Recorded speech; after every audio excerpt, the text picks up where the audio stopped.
Welcome to Permanent Weight Loss for Busy Nurses, the only podcast that teaches busy working nurses the practical tools they need to feel better at work and keep the weight off for good. Here's your host, registered nurse and certified weight loss coach, Charmaine Platon. Hello, my amazing nurses. And by the way, if you're a nurse, yes, you are amazing. And it's a fact. Because you're a nurse, you're amazing. Welcome to episode number 3 of Permanent Weight Loss for Busy Nurses. How are you all doing today? How's your last shift? Did you work night shift, day shift? I just wanted to share something about my personal weight loss journey that was actually something new I learned about myself. So I never knew that paying attention to my weight loss, paying attention to what I ate and everything, like really taking care of my body would create so many important skills for me that transferred to so many different areas of my life. And one of the areas of my life that I felt was really kind of not a priority for a long time was actually how I dressed. Like, I always put the way I looked and dressed dead last. For example, I would only get a haircut like once a year. I didn't buy new clothes frequently, maybe only like twice a year. And I only wore gym clothes all the time. And at the time, I didn't think this was bad. Like, I wasn't doing it because I was feeling depressed or anything. Like, it just wasn't a priority for me at the time. But I never realized until I did this work on myself and until I was really paying attention to what was going on in my mind and my weight loss journey that I wasn't really taking care of myself. And it's so funny because I always tell my patients with depression on my unit that they have to get up out of bed, they have to follow the activity schedule on the unit, and they have to shower and dress up. But the funny thing is that I never felt like dressing up myself and looking good. Like, I just always wore gym clothes and thought that was fine. But the way that you show up in the world is really a reflection of how you're thinking about yourself, which I find fascinating. I mean, this is literally how we assess our psych patients. If you forgot about it in nursing school, like we use the mini mental status exam every single shift, and it's like we literally look at a patient, see how they're dressed up, see how their hair is, like no joke. This is part of our shift assessment, you guys. Like, we look at what they're wearing, their hair, we describe them if they're disheveled or unkempt. Like, we look at how the patient presents themselves into the world by how they dress up. So when I think about it in this way, I think about like, how am I showing up in the world? Like, what is the message I'm sending off by the way that I dress, by the way I do my hair? Like, really think about that. Like, how you present yourself to the world matters because everything you put on your skin, everything you put on your face or your hair, it's saying a message in some way to everyone else around you. So it's a good opportunity to kind of ask yourself, like, how do you want to present yourself and what message do you want to give off to people around you? And so now in this journey of mine, I'm actually paying a lot more attention to how I dress and how I do my hair.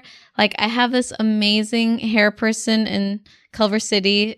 She does such an amazing job with my hair. She colors it like perfectly. She is an artist, like a literal artist. And I love her. She gets me and I go to her literally every 3 months. Like, I make it a point to go there regularly now, which I never did before. And so this is why doing this work is so valuable. Like, it will literally transfer to so many other areas of your life. And so I just wanted to share that with you guys, that this is also an opportunity for you to help you see that weight loss does affect other areas of your own life.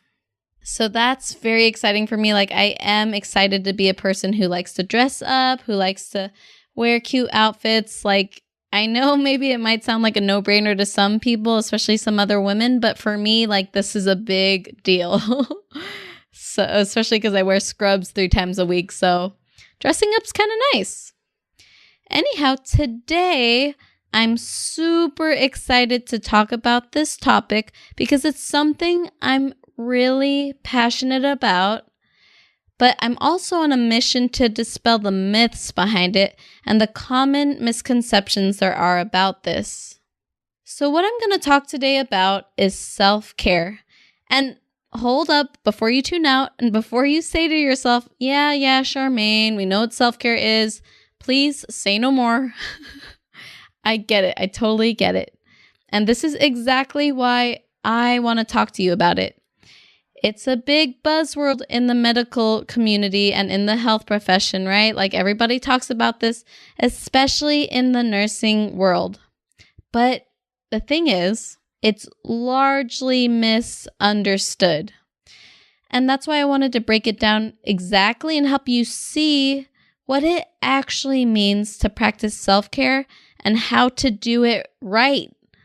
Yes, there's a way to do it right, but what I mean by right is that there's a way to do it effectively so that it can have a lasting change on your results and it can have a lasting change on your emotional health. As I was preparing for this episode, I was trying to think about the best way to describe this concept and what it actually means to practice self-care. So I separated self-care into two very distinct categories: self-care consumption and self-care creation. I did some research and I literally looked up self-care for nurses on Google and found results like get some exercise, get some sleep, and eat healthy. I swear, like the top 3 Google results all said the same thing. Or maybe we're not taking enough hot baths or massages or vacations. And I used to believe this too, that things like exercise meant that I was taking care of myself. And in my first episode, I mentioned that I'm a certified personal trainer. And just because I'm proud of this, I'm not just a personal trainer, but I'm a Spartan race trainer. Like I'm a certified Spartan race coach, so that means I train people on how to run obstacle course races like mud runs. And as you can imagine, exercising and fitness is a huge part of my life. And you can ask anyone, like I was the biggest fitness junkie. I've ran 3 full marathons, which is 26.2 miles long, in case you don't know. I feel like runners love to correct people. Like it's 26.2 miles. But anyway, I've ran 3 full marathons. I've ran 2 ultra marathons, which were both 30 miles long with obstacles. And I've ran at least 15 half marathons. And at least on top of that, 15 obstacle course races. So yeah, I was a little obsessed with fitness and I was a little obsessed with racing. But here's the part that completely boggled my mind. Even if I exercised like crazy, and yes, most people would consider this crazy, like I was working out 3 to 4 times a week, this is how it would go for me. I'd work out, I'd feel great, I'd get that endorphin fix and everything, and then I would go back to work and I'd feel like crap all over again. Like, can any of you relate to this? Like, I thought that exercise would fix it for me, that as long as I worked out enough and if I did it consistently, my mind would just magically heal itself and I'd stop feeling like crap. But here's what I learned over the years, that working out can never solve my stress. Because my stress always came from a thought that I was having in my mind, which I mentioned in episode number 2. And just like we talked about in the second episode also, stress comes from how you interpret a situation and not from the situation itself. In this case, whenever I went to work, I had a thought about work that was creating stress for me. And because I didn't know what that thought was, and because I didn't even know that it was my thinking that was creating stress, I just continued the same hamster wheel over and over and over. I continued to work out like crazy, thinking that my workouts would help me solve my stress for good. But of course, it didn't. And I see this pattern among so many of my nurse clients and my fellow nurses. Like, I see them going on very expensive vacations to quote unquote escape the stress of the unit, only to find that, yep, the stress is still there when they come back. Like, you go right back to square one and you're stressed and you want to go on vacation all over again, even though you just came back. And nurses might go shopping for expensive things sometimes. They might eat out at expensive places. And still, it's the same thing. Like once they come back to work, the stress always comes back, which is followed by the overeating of the cookies in the break room, followed by the self-bullying, followed by the food guilt, which leads to even more overeating.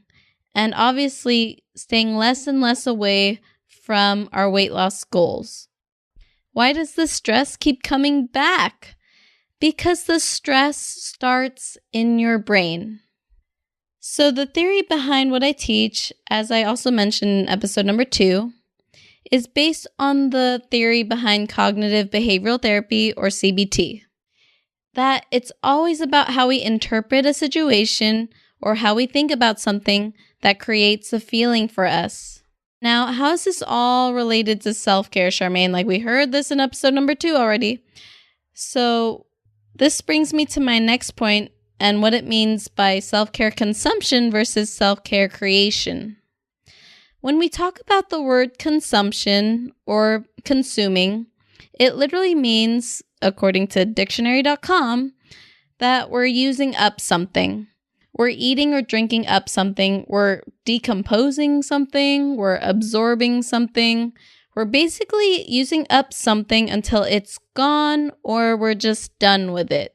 We consume the vacation, the trip, the massage, and devour it until it's over. It helps us feel better as the thing goes on, but once we're done consuming it, that's the end of it. Then we have to go back to the quote-unquote reality and torture ourselves for another 2 to 3 months until we can have another 7-day break that we're anxiously waiting for. Every single day. And the clock just goes ticking slower and slower and slower. Oh gosh, it just feels miserable saying that. If you're a self-care consumer, it's like you're buying or purchasing self-care as a product, and you're using up whatever the product is until it's all gone. And it's a product that can literally only be outsourced, like something you could only get outside of you. So you have to constantly go back to it over and over and over to get that sense of relaxation that you're looking for.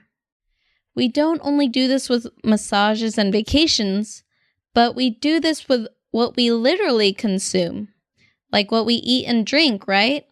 We eat out at restaurants, we drink a glass of wine or 2 after work, or we get the free Subway sandwiches in the staff lounge. Now, I want to say that nothing is wrong with this. Obviously, I love going on vacation, I love getting massages, and I love eating amazing and delicious food. But the only thing I want you to see is that if you're a self-care consumer, you're depending on things outside of you to make you feel better. And if you do that, imagine how challenging it would be to handle stress at work. That every single time you felt stressed, you had to buy food or get off the unit or take a break. Like every single time you have to do something outside of you to seek that relief. And nothing is wrong with those things, but sometimes, especially as a nurse, it's just not possible to obtain those things in the immediate moment we are feeling frustrated or upset. But what if this didn't have to be the case? What if you could actually create self-care and have it available whenever you needed it? And you didn't have to purchase it or obtain it from somewhere else. That is what it means to be what I call a self-care creator. When you look at the word creation, creation means that you cause something to come into being. You don't have to buy it because you're creating well-being for yourself right on the spot. And here's the best news that I could give you, you guys. Like, this is available to you right now. But how do you do this? And again, I'm going to repeat this over and over to drill it in your head because repetition is how we learn. But It's our interpretation of a situation that causes us to feel something, and it's our feelings that drive our behaviors. This is amazing to know because we cannot always change our situation, as I'm sure many of you know. We can't always prevent our patient from falling. We can't always prevent a code, but we can change our interpretation and our thinking about it. So in the last episode, I challenged you all to practice what I call neutralizing the circumstance, and to really see that every situation you're in at work is absolutely neutral. That circumstances are only painful for us when we think about them in a way that creates the pain. So the next step in this process, after you separate the thoughts from the facts, is to gain awareness of your thinking. Now, I really invite you to practice writing this down so you could see it tangibly in front of you. But if you're driving or multitasking right now, make a mental note to do this the next time you're at work. So think about a recent time on the unit where you were completely stressed and you wanted to eat something to feel better. Now ask yourself these questions. What are the facts of what actually happened? What were you feeling about what happened? And why did you feel this way? Your answer to the third question, why did you feel this way, is what is going to reveal your thought about what happened. But I really want you to dig deep and spend a good 5 minutes on this, even 10 minutes or so on this. I want you to keep asking yourself in that third question why you felt this way. I want you to ask yourself why this was a problem for you until you literally recreate that feeling of stress you had. Because once you're able to tap into that sensation when you're thinking that thought, you've hit the right thought. Like you've hit the underlying thought that was creating stress for you. And this is so important to know.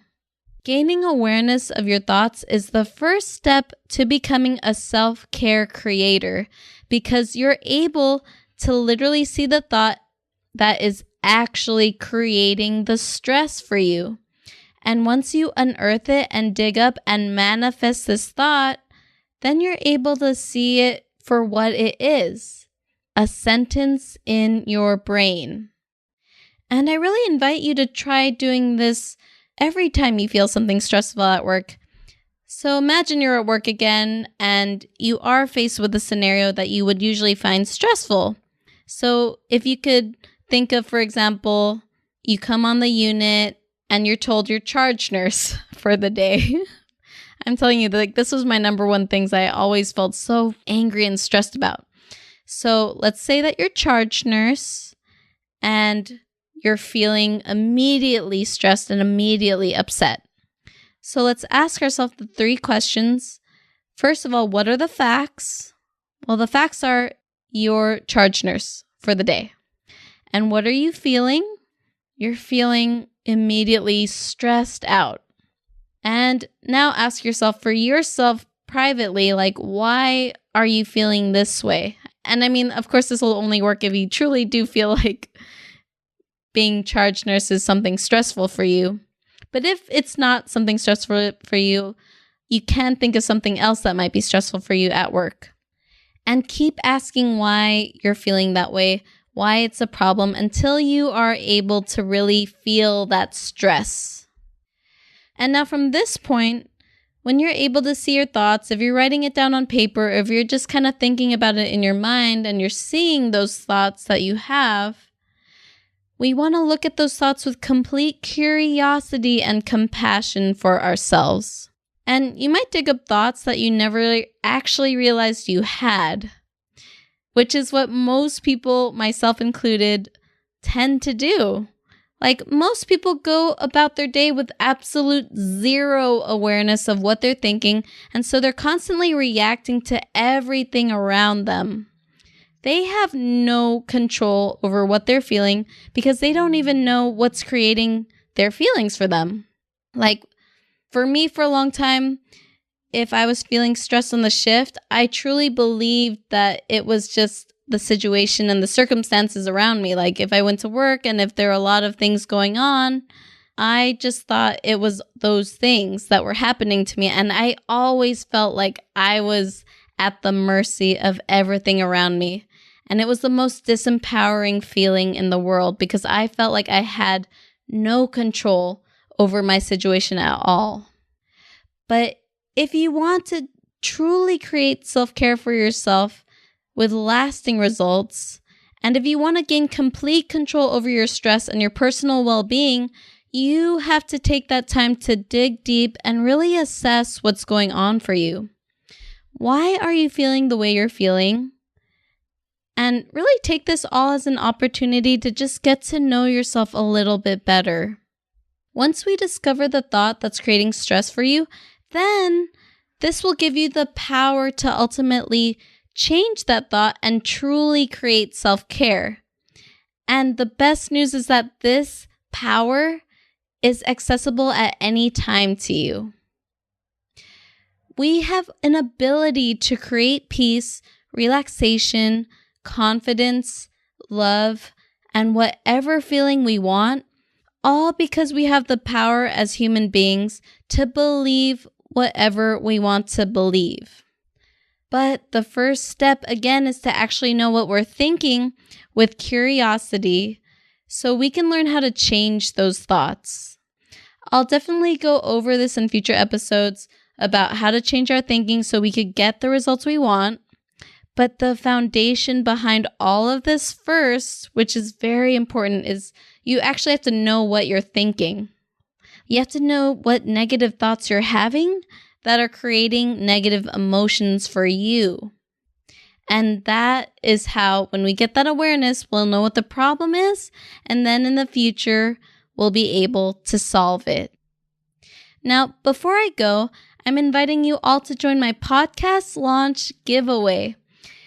To celebrate the launch of my new show, I'm going to be giving away Starbucks gift cards just for those of you listening to my podcast. But I'm only going to be giving away Starbucks gift cards to 3 lucky listeners who subscribe to my show and rate and review the show on iTunes.